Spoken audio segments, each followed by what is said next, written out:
Góðan daginn, við ætlum að tala Salka Valka. Þetta lestrardagbók nr. 2, Ástin, kafli 8-13. Hvernig finnst þér mæðguna ganga að komast inn í samfélag þarna og hvers vegna?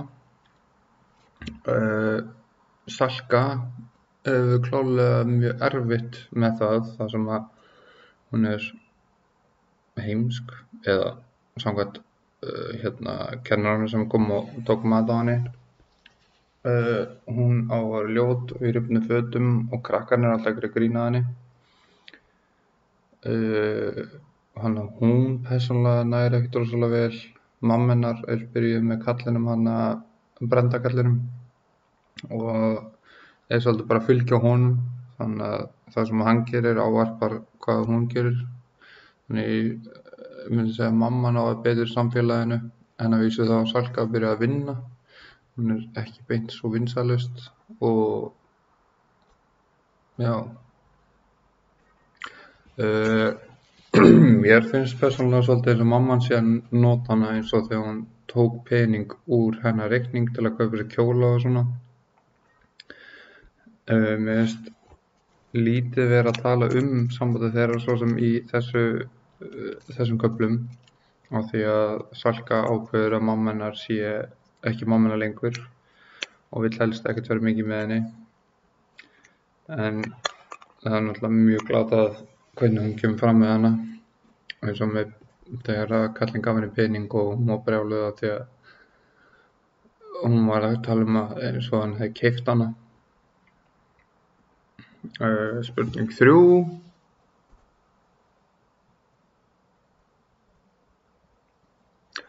Við erum náttúrulega, það í raun engin ást hjá Sölku, nema náttúrulega ástin sem hún var með mömmu hennar í fyrri kaflanum, sem var mjög mikil, en núna lítil sem engin. Mamma hennar á að elska hann Brenda mann, en ég held að sé bara að hann sé að redda henni betri lífi og húsnæði og kemur með peninga inn, þannig að hún þykist elska hann, eða heldur kannski hún elska hann. Þannig að ég held að þetta sýni svolítið óraunhæfa ástarinsýi, að það sé ekki beint ást, og ég held að Salka Valka hafi því miður ekki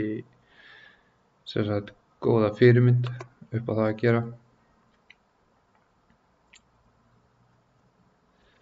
Mér fannst þessi kaflar alltaf lagi. Þetta bara var svolítið kynning og öllum, og fengum að kenna stráknum hana sem kennarinn hennar, ég man ekki hvað hann heitir. Það sem kom mér óvart var að hann heldur að hann hafi verið rændur og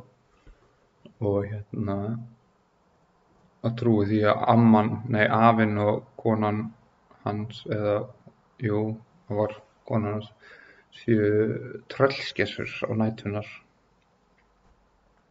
Ég held að í framhaldi af sögunni þá kemur ljós að mamma Salku Völku sé mamma stráksins líka, þar sem að hún kemur á sama stað og hún allan að minni með það hafi verið þannig að hann þekki ekki mömmu sína, en hún getur verið að mamma Salku Völku sé mamma hans. Mér gekk ágætlega að lesa. Þetta svolítið þung og mikil bók fyrir mig persónulega, þannig að ég bæði að lesa og hlusta á sama tíma, eða hlusta líka. En þetta bara ágætis bók og þetta áhugaverður karakter aðalpersónan. Mér finnst alveg gaman hvað hún að brota og ekki svona venjuleg stelpa og vilja vera strákur, sem hún alltaf þessum tíma var, aðeins með öðru meiningu en daginn í dag, þar sem að við erum alltaf með fullt af fólki sem er búið að breyta kyn. En ég held að hún hugsaði ekki svoleiðis. Ég held að hún vilji bara menna sér léttar að vera strákur. En já, takk fyrir mig.